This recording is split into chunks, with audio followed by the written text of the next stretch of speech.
नमस्ते विद्यार्थियों, आपका स्वागत है YouTube channel learn English with Sidhu sir पर। मेरे विद्यार्थियों, आपको मैं धन्यवाद इसलिए देना चाहता हूं कि आप मेरे वीडियो को देखते हैं, पसंद करते हैं और मुझे सलाह भी आप दे रहे हैं। तो मेरे विद्यार्थियों, एक थोड़ा सा रिक्वेस्ट, एक छोटा सा रिक्वेस्ट मैं आपसे करना चाहता हूं कि यदि आप मेरे वीडियो को, मेरे चैनल को फर्स्ट बार देख रहे हैं तो आप मेरे चैनल को जरूर सब्सक्राइब कर लीजिए, बेल आइकन को जरूर दबा लीजिए ताकि आपको हर वीडियो का नोटिफिकेशन मिलता रहे। साथ ही साथ मैं सलाह आपको इस बात का भी दूंगा कि मेरे विद्यार्थियों, वीडियो को शुरू से अंत तक देखिए। आपसे एक भूल हो जाती है, आप एक लाइन दो लाइन देख करके आप वीडियो को छोड़ देते हैं। इससे आपको कोई लाभ नहीं होगा, कोई पढ़ाई की बात आप समझ नहीं पाएंगे। तो मेरी सलाह है कि आप वीडियो को शुरू से अंत तक देखिए और मुझे कमेंट जरूर दीजिए जिस तरह से आप देते आ रहे हैं। मेरे विद्यार्थियों, आज की वीडियो में मैं ग्रामर का टॉपिक लेकर के आया हूं। पिछले कई वीडियो में मैं ग्रामर के टॉपिक पे आपको नरेशन बताते आ रहा हूं।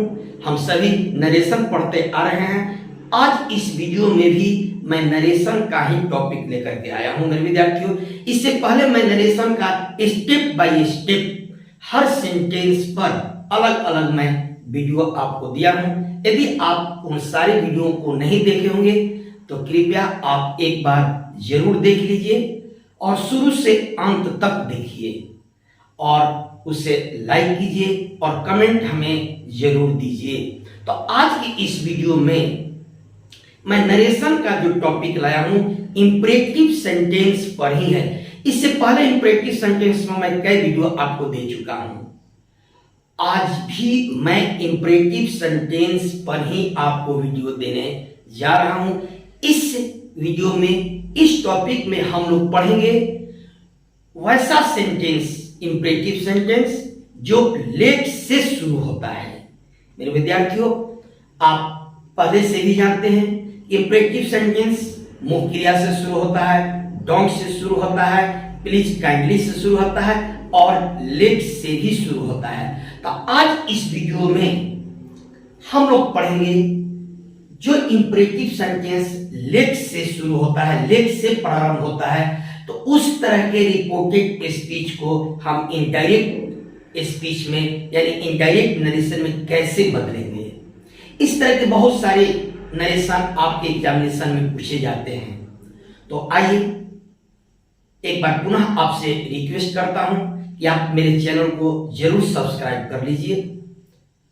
आइए हम लोग पढ़ते हैं नरेशन का इंपरेटिव सेंटेंस यानी आज्ञा सूचक वाक्य।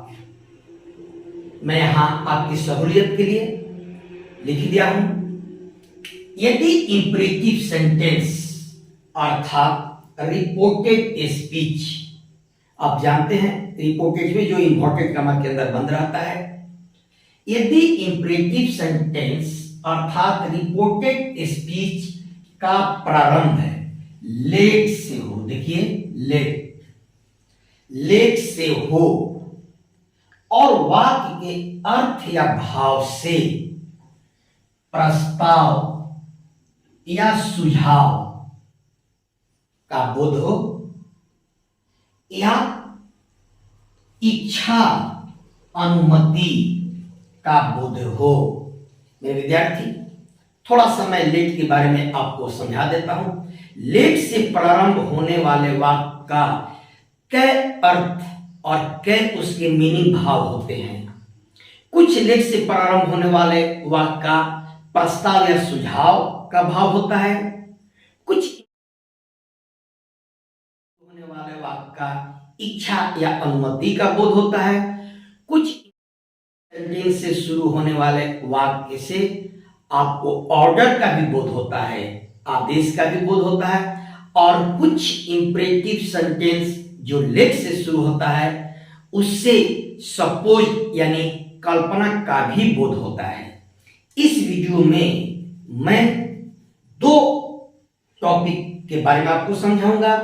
एक प्रस्ताव या सुझाव और दूसरा इच्छा या अनुमति।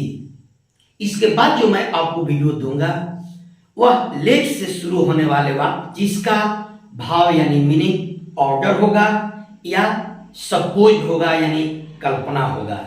जहां आपको दिक्कत होगा आपके लिए मैं आपकी कठिनाई को आसान कर दूंगा। मैं वहां आपके लिए नया वीडियो बनाकर आप तक पहुंचा दूंगा। मेरे विद्यार्थियों, सिर्फ आप मुझे सुझाव दीजिए, आप मेरे चैनल को देखिए, मेरे वीडियो को देखिए और शुरू से अंत तक देखिए। तो इसमें जो हम आपको बताने जा रहे हैं, जो लेख से शुरू है, प्रस्ताव या सुझाव या वक्ता की इच्छा या अनुमति का बोध हो तो उसे डायरेक्ट से इनडायरेक्ट नरेशन बनाने के लिए निम्न नियम का प्रयोग करते हैं। रूल हमने यहां लिख दिया है। रूल में फर्स्ट रूल है रिपोर्टिंग वर्ब, जिसको आप आर भी कहते हैं, यानी सेट या सेट टू को प्रपोज, ध्यान दीजिए, प्रपोज या सजेस्टेड, दो शब्द। प्रपोज मीन्स प्रस्ताव और सजेस्टेड मीन्स सुझाव। लेख से दोनों तरह के मीनिंग यानी सेंस निकलते हैं। तो यदि उसका सुझाव या प्रस्ताव सेंस निकलता है रिपोर्टेड स्पीच का, तो आप सेट और सेट टू को प्रपोज या सजेस्टेड में बदलें। दूसरा नियम है कॉमा और इन्वर्टेड कॉमा को हटाकर दैट का प्रयोग करें। ध्यान दीजिए, इसमें दैट का प्रयोग होता है। जो अभी तक इंपेरेटिव सेंटेंस का पहले का जरूर आप देखें, उसमें दैट के जगह पर टू का प्रयोग होता है, लेकिन लेट से शुरू होने वाला वाक्य में दैट का प्रयोग होता है। तीसरा नियम, लेट को शुड में बदलकर उसे आरएस यानी रिपोर्टेड स्पीच के सब्जेक्ट के बाद रखें। इस नियम को फिर से दोहरा रहे हैं। लेट को शुड में बदल दिया जाता है और उस शुड को जो रिपोर्टेड स्पीच का सब्जेक्ट बनेगा, उस सब्जेक्ट का वह सहायक क्रिया बन जाता है, यानी उस सब्जेक्ट के बाद शुड को रखते हैं। इस बात का ध्यान रहना चाहिए। नेक्स्ट नियम जो है, ऑब्जेक्टिव केस को नॉमिनेटिव केस में बदल दें। क्योंकि लेख से शुरू होने वाला वाक्य में लेख के बाद ऑब्जेक्टिव केस आता है। इनडायरेक्ट स्पीच में बदलने पर उस ऑब्जेक्टिव केस को आप नॉमिनेटिव केस में बदल देंगे, यानी आरएस का सब्जेक्ट बना देंगे। और जिस तरह से पर्सन चेंज होता है, पर्सन आप चेंज करते रहेंगे। शेष नियम पूर्वत रहते हैं, यानी चेंज ऑफ पर्सन आपका पूर्व की तरह ही बदलता रहेगा। जहां आवश्यकता होगा उस नियम को आप अप्लाई करेंगे। मेरे विद्यार्थियों, ये जो लेख से शुरू होने वाले ये 5 जो मैं आपको रूल्स बताया हूं, थोड़ा सा ध्यान देना है।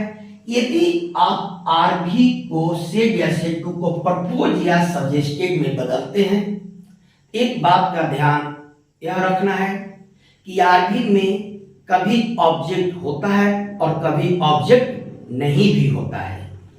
यदि आरबी में ऑब्जेक्ट हो तो आप प्रपोज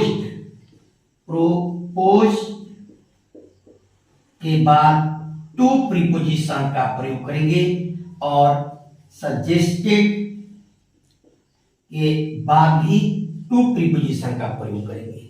यानी कहने का तात्पर्य है कि प्रपोज और सजेस्ट के बाद यदि ऑब्जेक्ट है तो टू प्रीपोजिशन का प्रयोग करते हैं। यदि ऑब्जेक्ट न है तो केवल सजेस्टेड और प्रपोज लिख देते हैं। मैं यहां दोनों पर एक एक उदाहरण आपको दिया है। जैसे Ram said to Shyam let me go to school. देखिए लेट से शुरू हो रहा है, इन्वर्टेड कमा के अंदर बंद है। लेट के बाद यह जो मी है ऑब्जेक्टिव केस में आपका है, इसी को कहता है कि ऑब्जेक्टिव को नॉमिनेटिव केस में बदल दें और इसी लेट को शुड में बदलकर इसका सहायक क्रिया बना दें। तो जब हम इसको इनडायरेक्ट में चेंज करते हैं तो राम प्रपोज टू श्याम, देखिए यहां टू प्रीपोजिशन लगा है, propose to Shyam comma inverted comma हटाकर दैट का प्रयोग है। अब जो ऑब्जेक्टिव केस में है तो जब यह नॉमिनेटिव केस बनेगा तो आई हो जाएगा और जब यह आई हो जाएगा तो फिर पर्सन चेंज होगा सब्जेक्ट के अनुसार, यानी राम के अनुसार यह पर्सन चेंज हो जाएगा, यानी यह ही बन जाएगा। मेरे विद्यार्थी आप जरूर समझ रहे होंगे नियम को, फिर से दोहराता हूं कि Ram propose to Shyam comma inverted comma हटाकर दैट का प्रयोग कर दिए। ऑब्जेक्टिव केस मी को नॉमिनेटिव केस में बदल करके मैं यहां पर्सन चेंज कर दिया, ही हो गया। और जो लेट को शुड में बदल करके आरएस के सब्जेक्ट के बाद रखते हैं सहायक क्रिया, यहां शुड का प्रयोग हो गया। यही लेट शुड में बदल कर यहां गया, बाकी शेष आगे के वाक्यांश जो कहते हो आप लिख दें। दूसरा उदाहरण एक में दिया हूं, he said to me let us dance together. He proposed में बदलिए या सजेस्टेड में बदलिए। ही प्रपोज्ड या सजेस्टेड टू मी दैट, अब जो अस है यह नॉमिनेटिव केस में बदल गया, वी बन गया, और वी जब पर्सन चेंज होगा तो यह दे में बदल गया। They should dance together. एक बात का और यहां ध्यान रखना है, यदि जब अस है और यदि वक्ता भी इसमें शामिल है तो आप अस को वी में भी बदल कर रख सकते हैं, और यदि आपकी इच्छा नहीं है तो दे में बदलिए। आप दोनों में बदल सकते हैं, वी में भी बदल सकते हैं, दे में बदल सकते हैं। वी तभी रखेंगे जब वक्ता भी उसमें शामिल हो, अन्यथा दे में ही बदले। तो जो सुझाव और प्रस्ताव को मैंने जो यहां एग्जाम्पल आपको दिया आप जरूर समझ गए होंगे।